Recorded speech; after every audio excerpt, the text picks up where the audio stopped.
The title of the sixth plenary session is Nation Branding in Global Context, Trend, Issues, and Practices. We are going to have one keynote speech, 3 paper presentation, and also discussion by 4 discussant. Ladies and gentlemen, allow me to introduce the session chair, Ambassador Im Sung-jun, the president of Korea Foundation. Please welcome with a warm round of applause, Ambassador Im Sung-jun.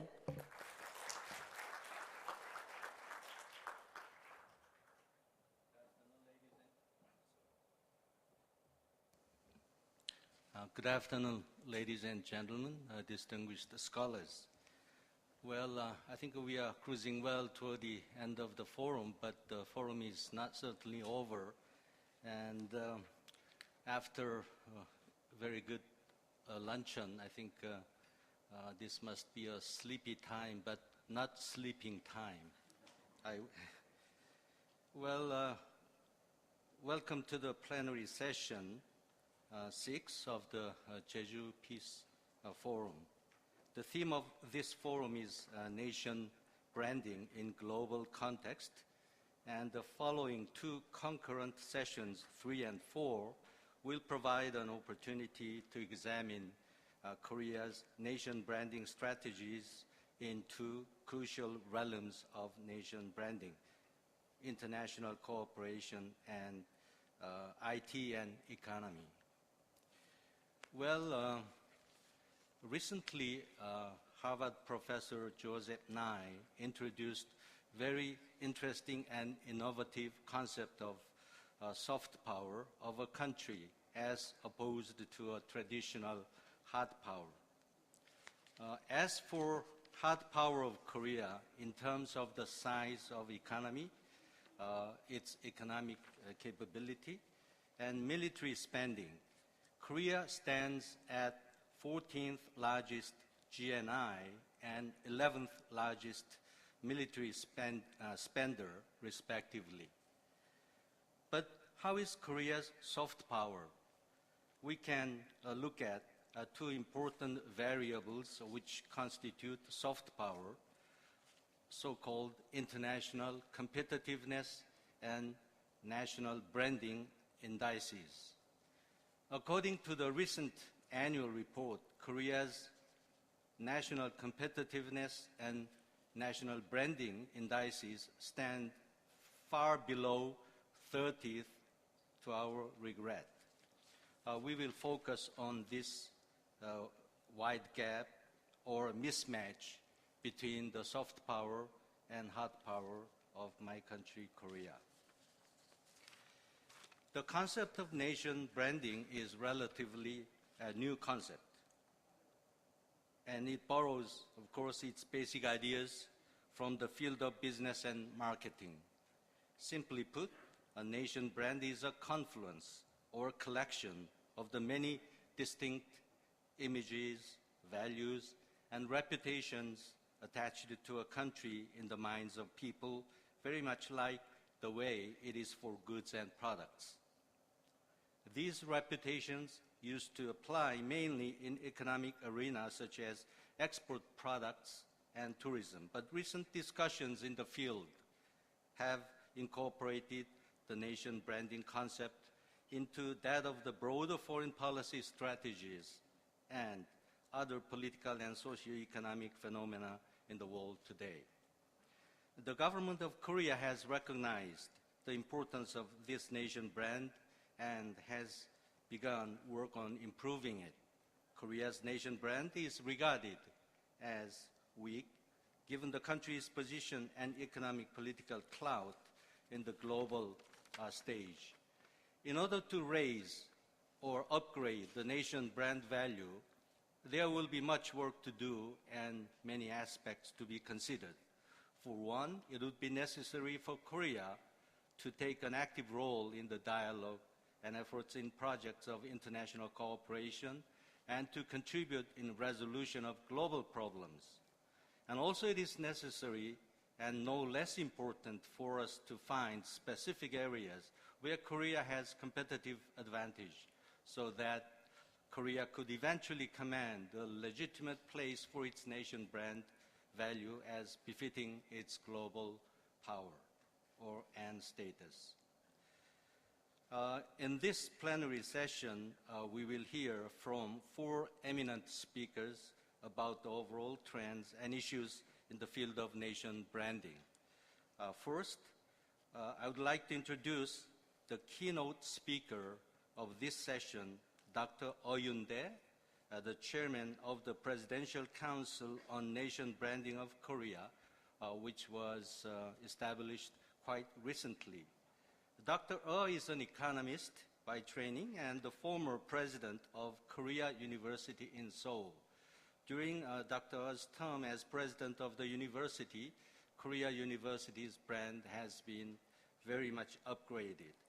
The Presidential Council on Nation Branding was established, as I said, in January this year, and its existence shows the importance and priority put on the idea by the Lee Myung-bak government. Dr. will present Korea's overall nation branding strategy. We have the right keynote speaker today. Please join me in welcoming Dr. with a big hand. Dr. please.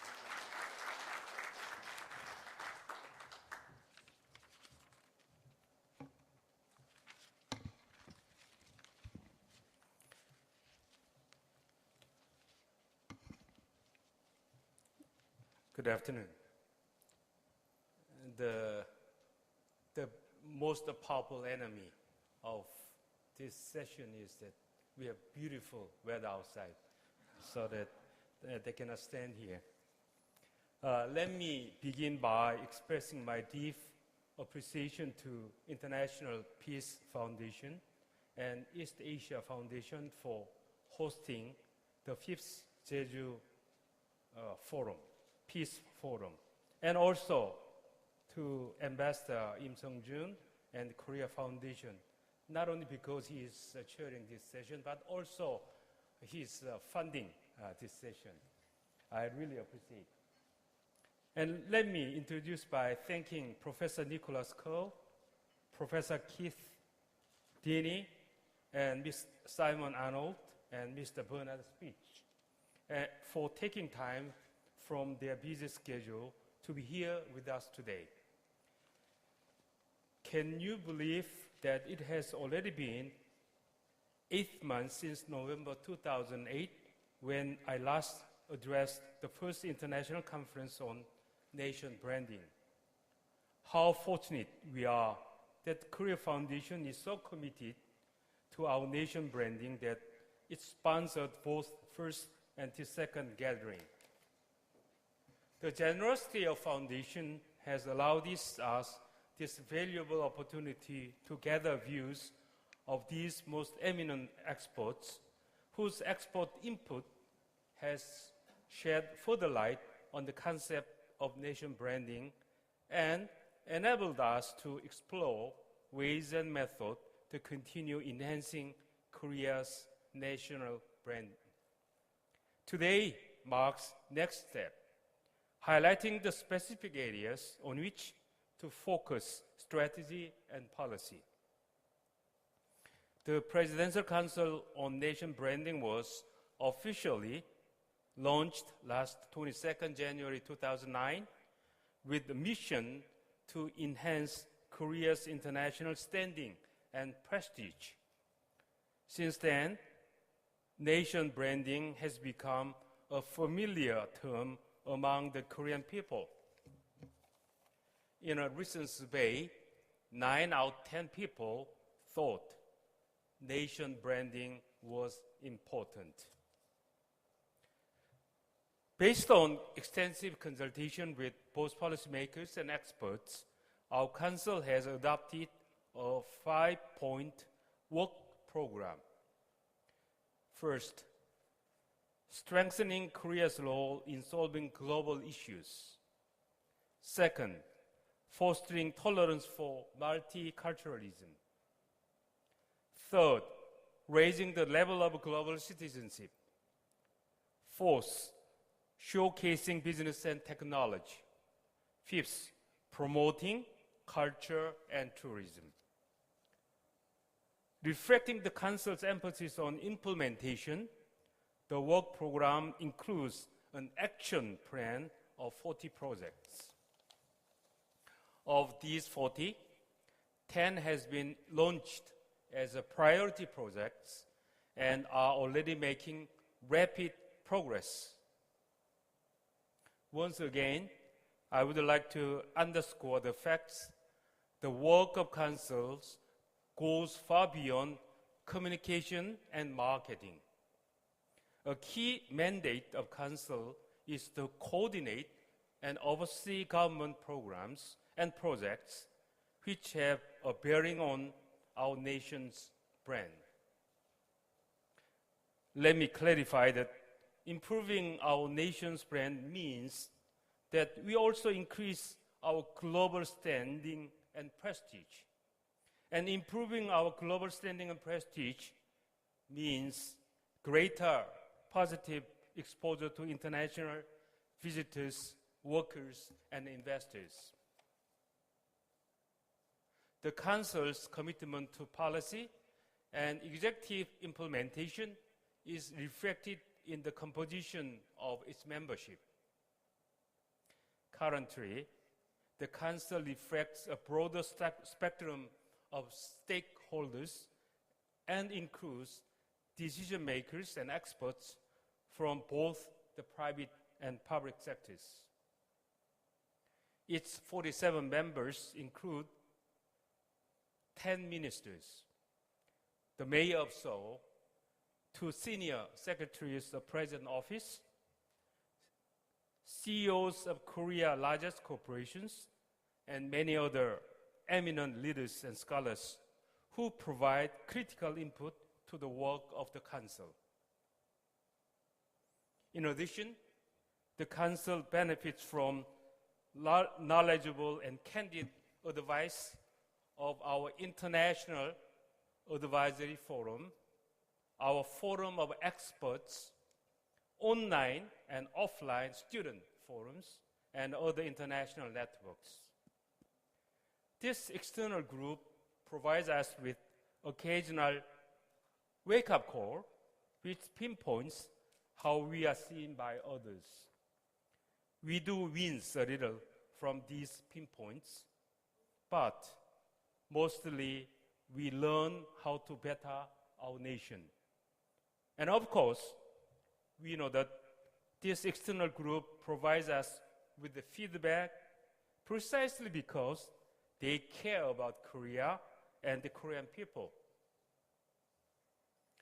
As you may agree, economic affluence is but one of numerous aspects affecting international standing and prestige of a nation.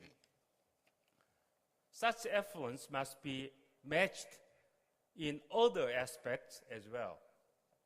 Our contribution to the welfare of the global community and willingness to share, the appeal of our culture and heritage, and the appeal of modern life cycle.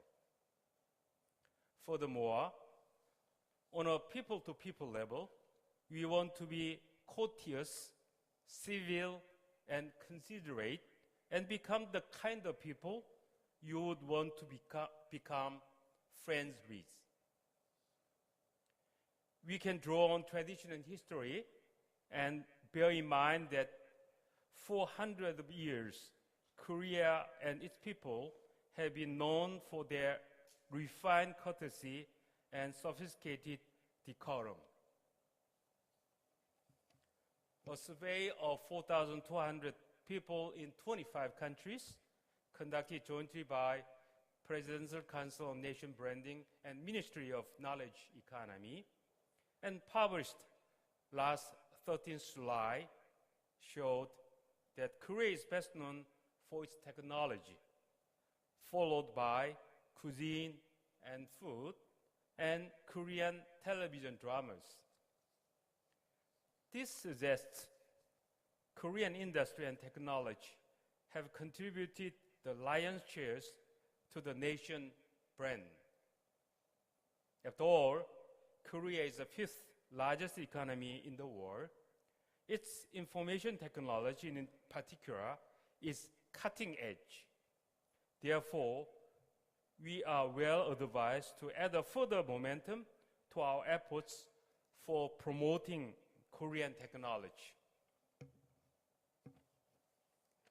One of the Council's aforementioned 10 priority project is Advanced Technology and Design Korea.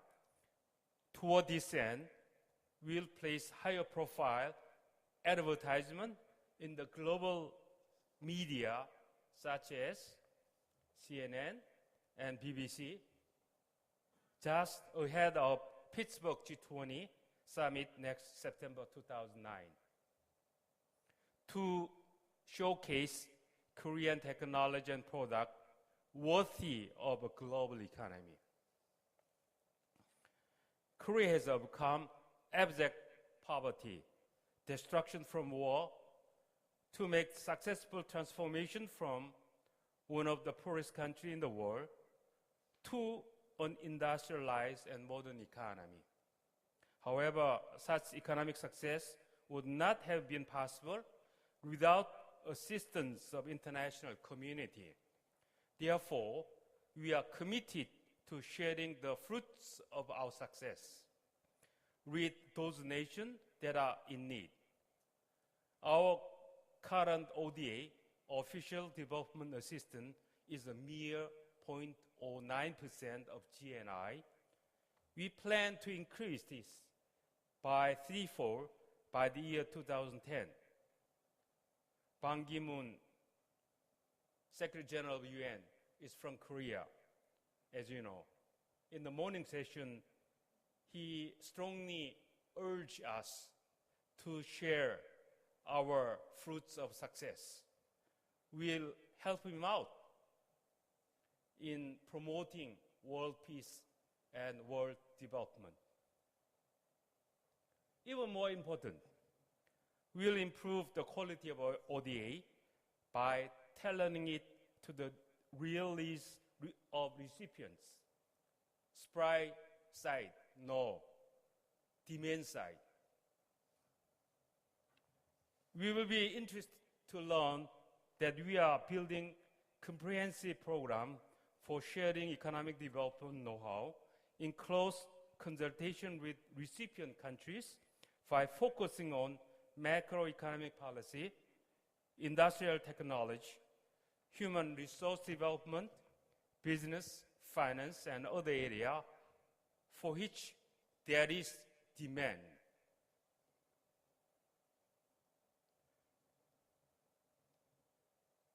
Actually, in this year, we'll have a strong support to Vietnamese government because there is strong demand.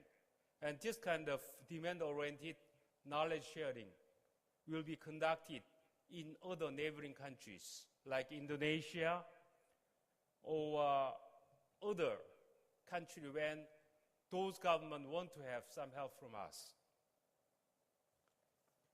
Last May, we also integrated our international volunteer program, our equivalent of US Peace Corps, under the single umbrella name World Friends Korea. The most Korean would know that the current ambassador, American ambassador to Korea, Catherine Stevens, was former Peace Corps in Korea. That's why we love them. We love him. In terms of number of volunteers, our volunteer program ranks third world, following the USA and Japan. And we intend to double it by 2015. Even more important is raising the quality of program by consolidating the separate programs once run by different agencies. Will generate synergy and achieve efficiency. Furthermore, this consolidation under World Friends Korea marks a milestone for developing a stronger and more focused platform for its mission and values. Strengthening the platform includes overhauling the code of conduct and training curriculum to project a clearer message of what Korea's volunteer program and to a large extent our ODA stands for. History and culture also provide an important underpinning of a nation's brand.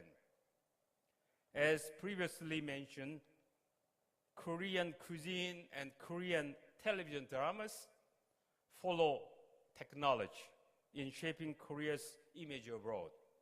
Therefore, production of sophisticated cultural content is important. However, it is equally important to have an understanding respect for other cultures. In order to foster mutual understanding and respect, two-way cultural exchange activities will be encouraged, especially in cooperation with private sector. Another of the Council's 10 priority project is to develop a nation brand index, a nation brand dual octagon model. This model will provide a valuable tool to make objective assessment of our brand and those of other nations too. Based on such assessment and analysis, we'll formulate our nation branding strategy and evaluate our work. This project is carried out by Samsung Economic Research Institute, SETI, one of the most respected institutes among private, which will present details of project today. I believe it is an accurate and sophisticated model and will be used worldwide. A month ago, the senior editor of Fortune magazine visited my office and we discussed about this model. If possible, he's going to use this one in advertising the Fortune magazine or make them sold better by using this index. Maybe we will have Fortune or SETI index for World Brand Index. Today's forum includes the most preeminent expert in this field. Also present are members and advisor of President Council on Nation Branding, adding familiar intellectual and executive weight. I feel privileged to be in such a distinguished company and look forward to the discussions today. I'm certain they will be very important for setting the agenda, not only for Korea's nation branding strategy, but also for the subject of nation branding itself. Thank you for your attention.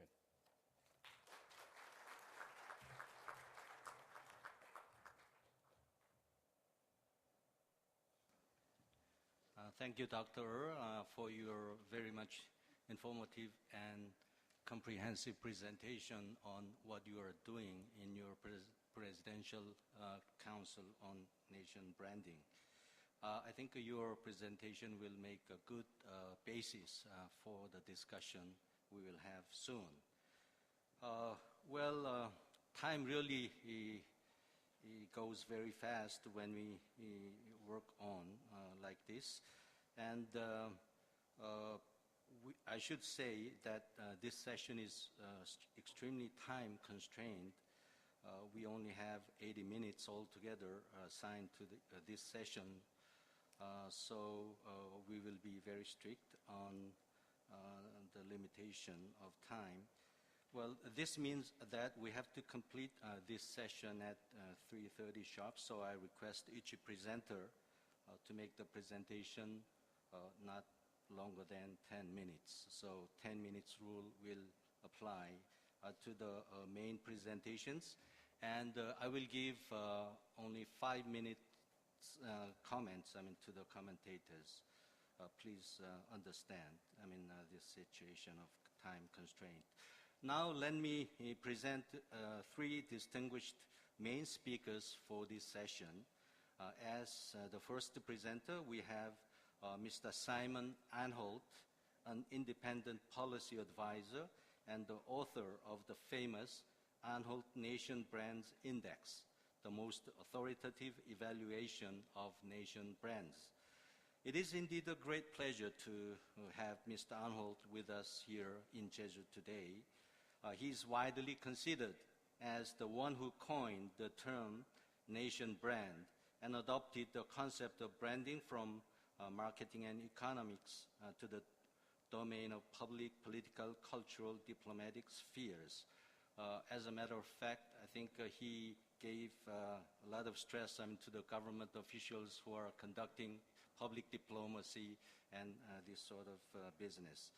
Mr. Anholt will discuss the latest global trends of nation branding in this session, and please be advised that he will make another presentation in the following concurrent session. Please come to the concurrent session.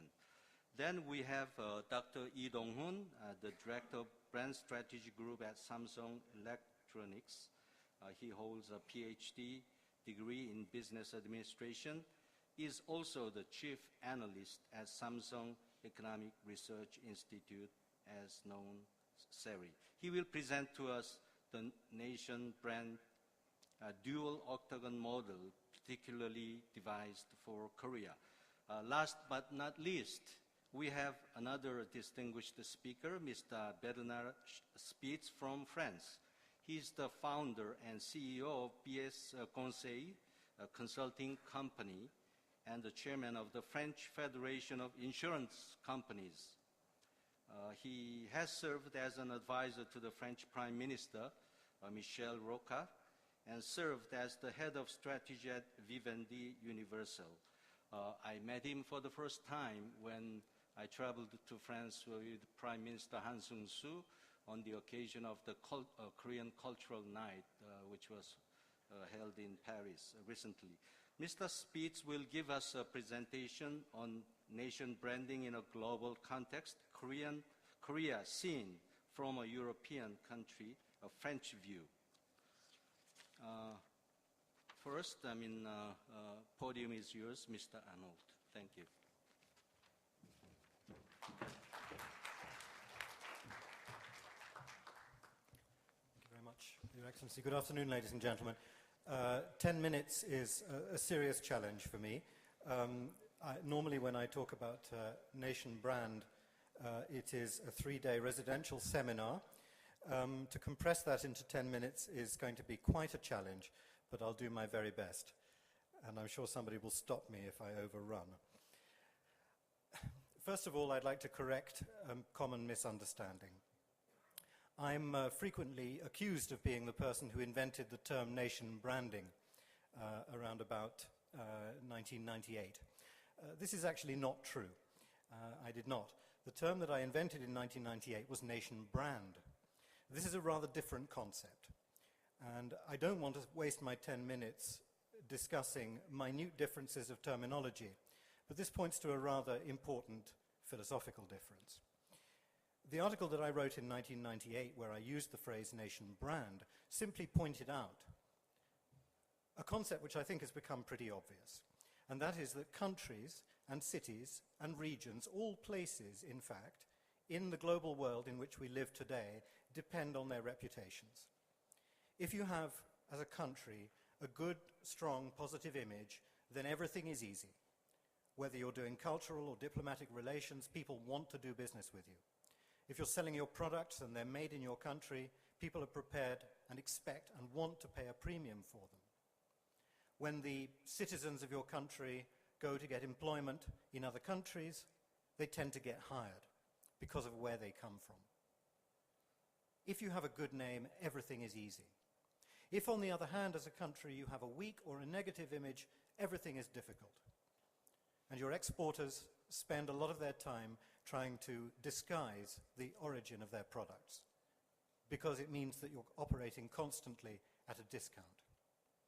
That is the concept of nation brand. It's really quite an obvious point.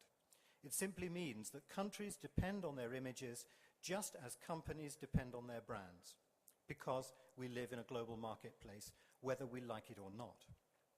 Nation branding is quite a different idea. Branding suggests that it's possible to directly manipulate the image that a country has. That by the application of some kind of mysterious marketing technique, one can enhance or improve the image of a country. And I have to say that in the 12 or 13 years that I've been working in this field, and that I've been studying the cases of countries that have attempted to do this, and I've worked with a large number of governments trying to do this, I have not seen one single properly researched case study to prove, or even to suggest, that it is possible to change the image of a country deliberately. Look at the countries that have changed their images, and you will immediately see that this was no marketing trick. Look at South Africa, for example. South Africa used to be known purely as the nation of apartheid. In the United Kingdom, I was brought up to boycott South African fruit because we all thought it was a bad country. Today, it's widely admired. They're hosting the Football World Cup. It's known as the Rainbow Nation, a model of tolerance and progress. Was that a branding campaign? Of course it wasn't. It was the end of apartheid. It was the figure of Nelson Mandela. It was the most innovative constitution that a country had written for itself in many, many decades. In other words, what rebranded South Africa wasn't marketing, it was timing. That was a moment in South Africa's history where it managed to seize the opportunity and it earned itself a better reputation because of the things it did, not the things it said. Look at Ireland. When I was young, growing up in the United Kingdom, the joke about Ireland was, would the last person to leave Ireland please switch off the lights? Because the population was leaving in huge numbers. The economy was in a desperate state of near collapse. Today, if you go to a foreign direct investment promotion conference, you will see that the biggest crowd of people is always around the Irish people. They want to learn from the Irish and the economic miracle of Ireland, how these people managed to turn around their economy in just a couple of decades. Ireland is now regularly referred to as the Celtic tiger. Until a couple of years ago, it was the fastest growing economy in Europe. Was that a branding campaign? Of course not. It was an economic miracle. It was a miracle of foreign direct investment, noticing and seizing and capitalizing on the opportunity. Or we go back in history. Look at one of the most successful pieces of nation rebranding there has ever been. Japan. Japan, after the Second World War, was virtually a pariah. I wasn't carrying out the Nation Brands Index in 1945. I wasn't alive in 1945. But if I had, I expect Japan would be more or less where Iran is today. And yet, in the Nation Brands Index today, in the 25 countries where I carry out this study, Japan is invariably rated by most countries, not all, but by most, within their top 5. For its exports, almost invariably number 1. Was that a branding miracle? Of course it wasn't. It was a quality, technology, export, and political miracle. It was the retreat into non-military behavior.